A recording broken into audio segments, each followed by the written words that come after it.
Hey Leute, hier ist Moritz von MTB News. Willkommen auf unserem YouTube-Kanal. Wir haben 8 richtig schnelle Enduro-Bikes gegeneinander getestet und heute wollen wir in diesem Video besprechen, welche Bikes uns besonders überzeugen konnten, wie die Räder im Vergleich zueinander sind und wie wir diesen Test durchgeführt haben.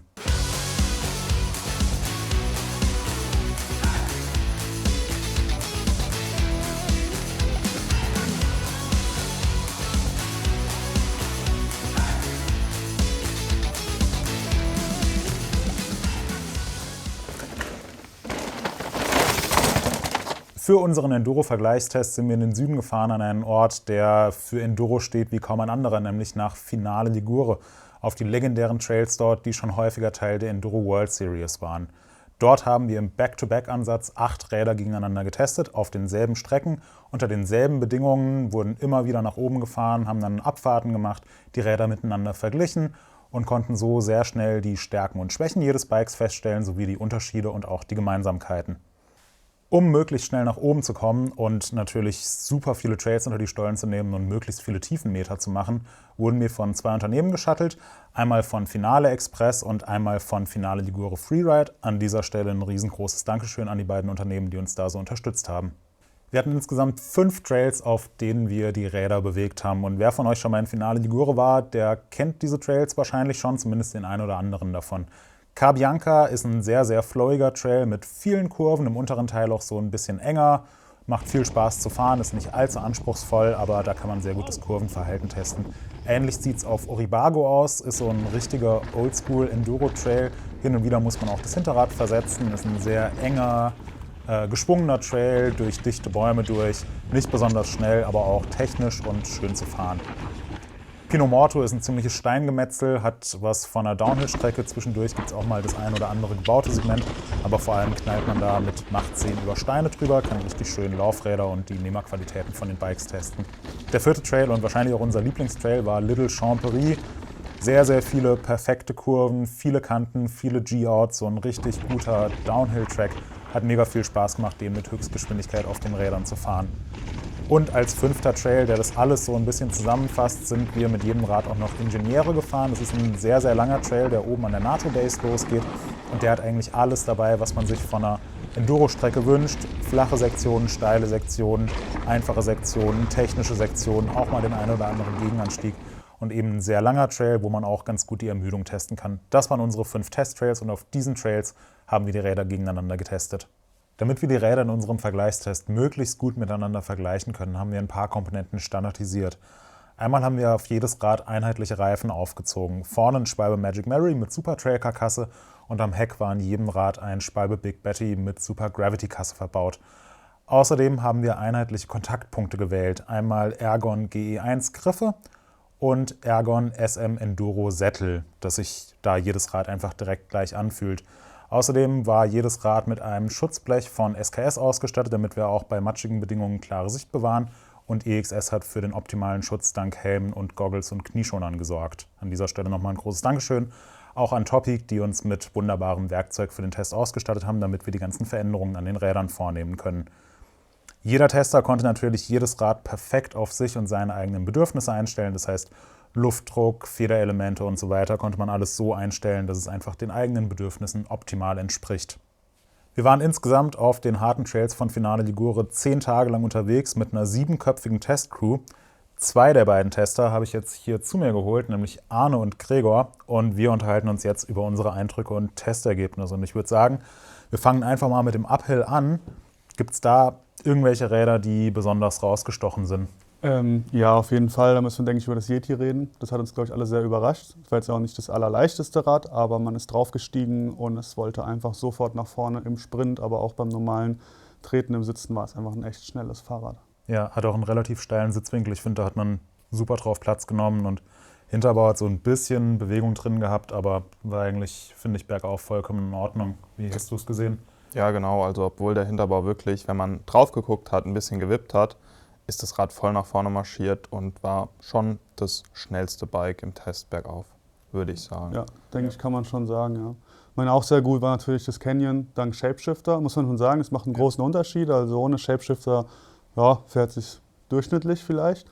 Mit Shapeshifter geht einfach die Geometrie nochmal nach oben, nach vorne, dass man richtig Druck auf dem Vorderrad hat und es wird auch schön hart hinten, dass man pushen kann. Ja, da geht der Ansatz von Canyon eigentlich voll auf, dass sie halt sagen, bergab kann es machen, was es will, aber durch den Shapeshifter, durch den reduzierten Federweg, durch die veränderte Kinematik, durch die angepasste Geometrie klettert es einfach super. Das fand ich auch sehr, sehr gut insgesamt. Ja, das stimmt. Drittes Rad im Bunde, Cube. Das Cube, auch das leichteste Rad im Test, 14,22 Kilo, merkt man definitiv. Ja, das ist eine Ansage für ein Rad mit 170 mm vorne und hinten. Ja.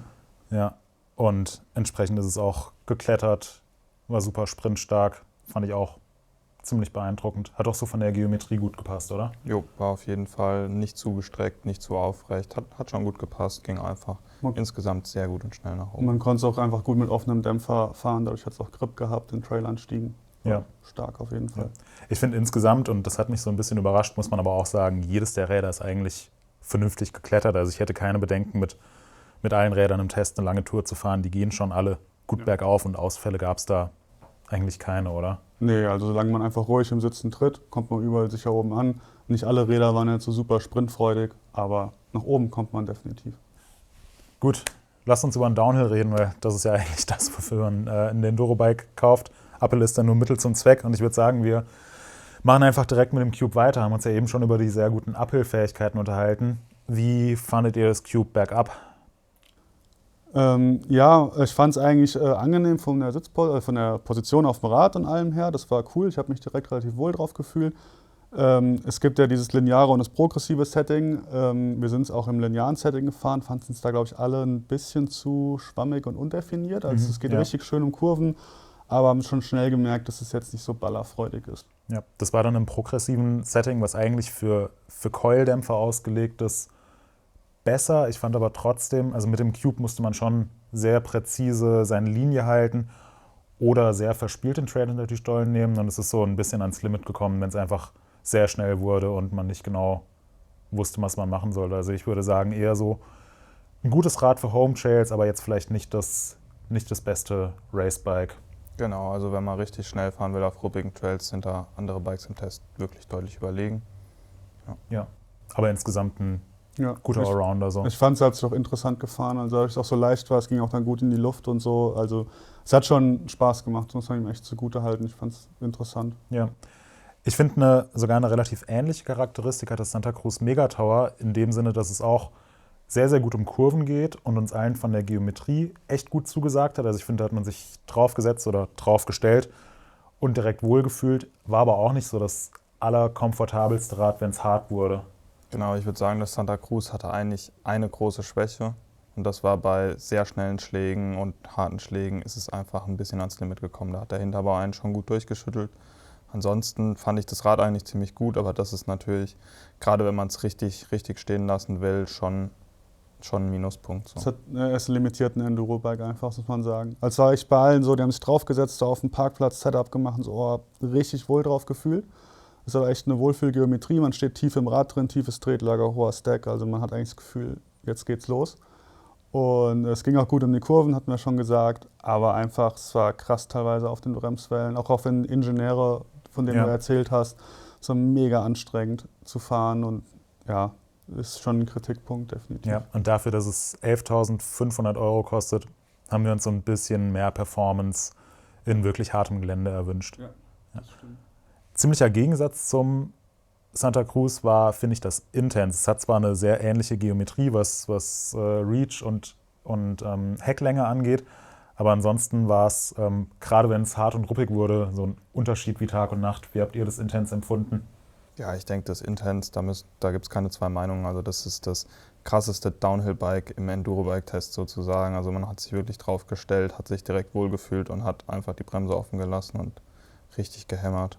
Das war schon krass. Es hat mega das geile Vertrauen vermittelt, einfach als auch wirklich auch tiefes Tretlager, hoher Stack, sehr ähnlich wie Santa Cruz, aber dann auf dem Little Champery, das war der Hammer. Also alle hatten ein fettes Grinsen unten im Gesicht, das ging richtig gut, du konntest richtig pushen.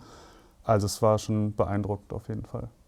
Ja, also das Intense war wirklich beeindruckend, hat uns sehr positiv überrascht, wenn es hart war. Der einzige Kritikpunkt ist halt, dass das Rad recht schwer ist und einfach auf flachen Trails so ein bisschen unterfordert ist, behäbig ist, nicht so sprintstark ist. Ja, man kann nicht so viel Speed durch Pushen generieren einfach. Das versackt dann so ein bisschen, genau. Ja, aber wenn man jetzt sagt, boah, auf ein Downhill-Rad habe ich keinen Bock, ich will einfach nur ein Enduro-Rad für alles von Enduro über Bikepark bis hin zu Downhill, ist es wahrscheinlich eine echt ganz gute Wahl. So. Definitiv, ja.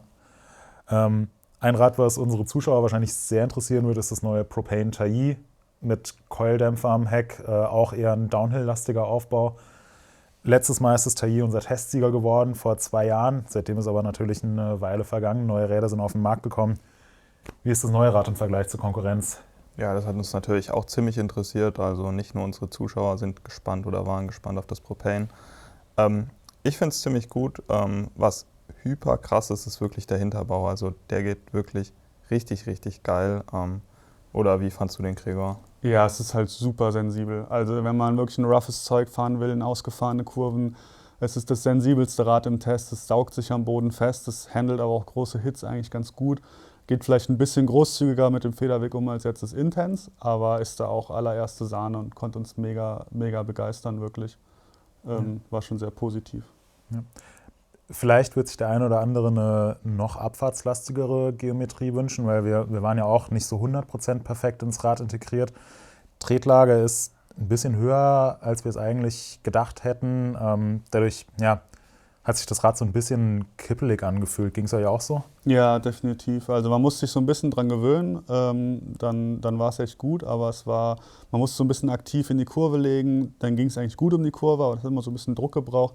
Ja, man hat sich nicht so wie beim Intense oder auch dem Megatower so 100% ins Rad integriert gefühlt. Das ist auch durch den Test so geblieben und ja, ist ein kleiner Kritikpunkt an einem sonst echt verdammt guten Enduro-Bike. Ja, muss man sagen. Also auch Preis-Leistungs-Verhältnis, Konfigurationsmöglichkeiten, die ganzen Detaillösungen, die jetzt Propane implementiert hat, echt insgesamt sehr, sehr gelungene super Wahl.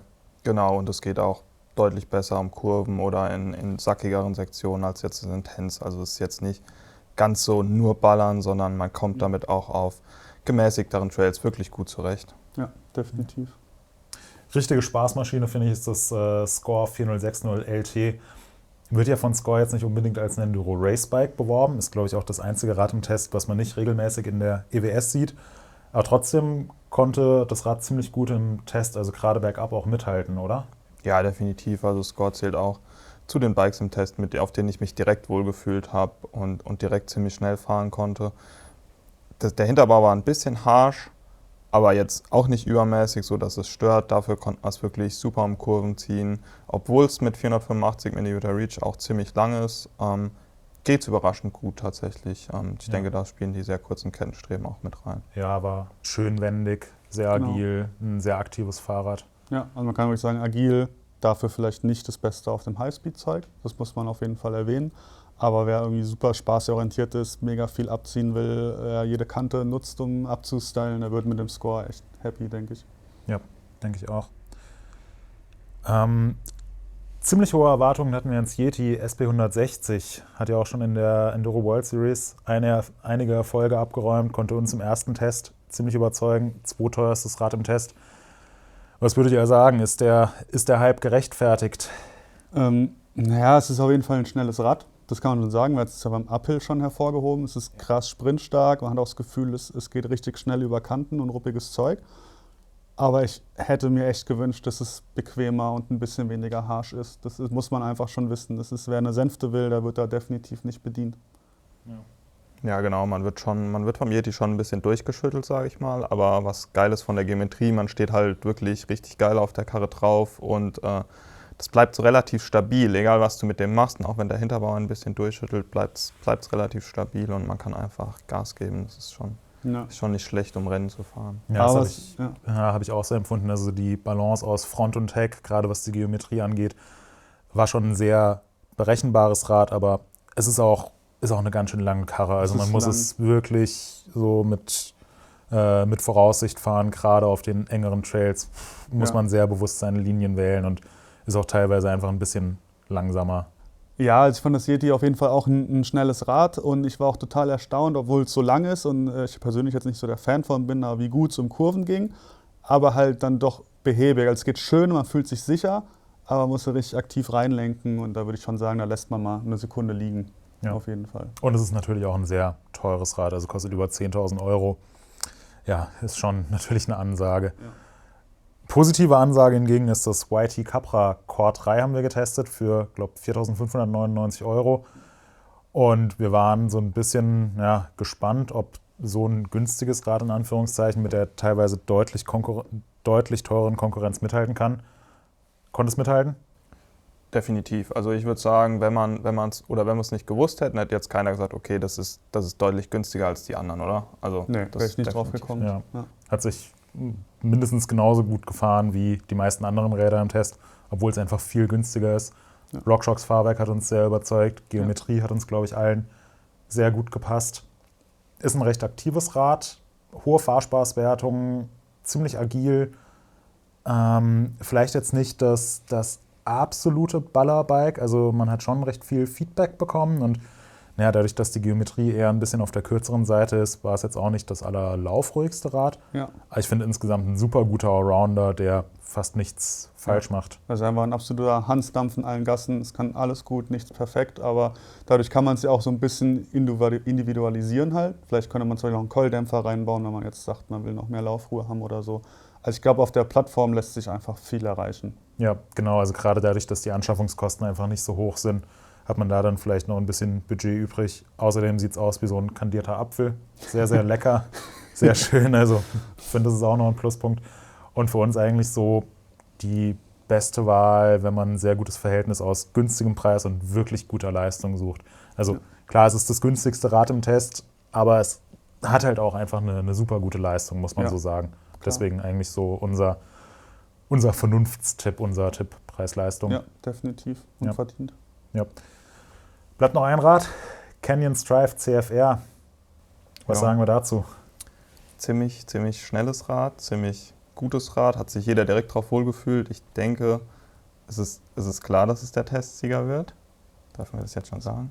Das darf man jetzt schon das sagen. Jetzt, ja, ich, verraten. Lass es jetzt sagen, Arne. Ja, eigentlich waren alle ziemlich angetan vom Canyon und zwar direkt. Also es gab jetzt niemanden, der große Eingewöhnungsschwierigkeiten hatte, ewig mit dem Setup rumfummeln musste, sondern alle sind auf Anhieb ziemlich schnell darauf gewesen, haben sich wohlgefühlt.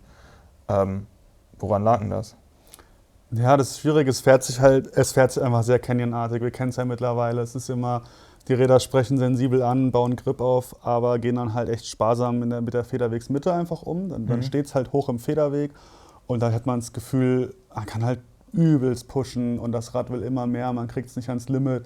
Es ist halt nicht super bequem, aber ich würde da einen echten Unterschied machen. Ich würde sagen, es ist straff, aber nicht harsch. Also es baut Grip auf, es geht ein bisschen in die Hände und Füße, aber es fühlt sich niemals harsch und unkontrolliert an, sondern will einfach richtig schnell fahren. Ja. Und das war schon verdammt cool, wirklich. Ja, würde ich dir voll und ganz zustimmen. Also es ist nicht das allerbequemste Rad, aber es macht, also sowohl bergauf, haben wir eben schon gesagt, durch den Shapeshifter, als auch bergab in der Abfahrt.